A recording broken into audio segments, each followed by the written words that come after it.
Ang gobyerno kuno karon kay for the people and by the people. Pwede na to makumpara kini nagdumala karon ani. Alam niyo po ba na ayon sa isang libro na maaaring intentional ang kahirapan ng mga tao sa isang bansa?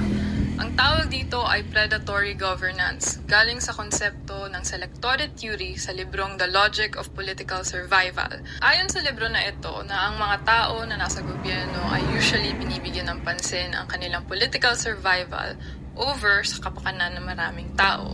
At dahil dito, intentional nilang pinapahirapan ang mga tao at ang kanilang poor decision making sa gobyerno ay talagang ginagawa para sila ay ma-re-elect ulit.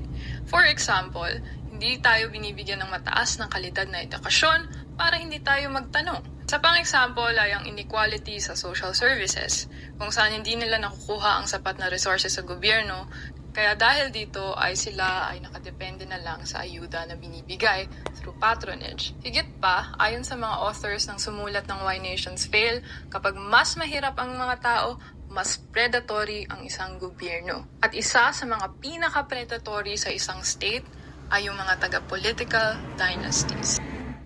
Ang dapat ihatag unta sa tuwa, trabaho, project, dili kay ayuda o negosyo baka kapital para mang negosyo ang tao. Dili nang ayuda. Dili mo man tang makilimos ana noon.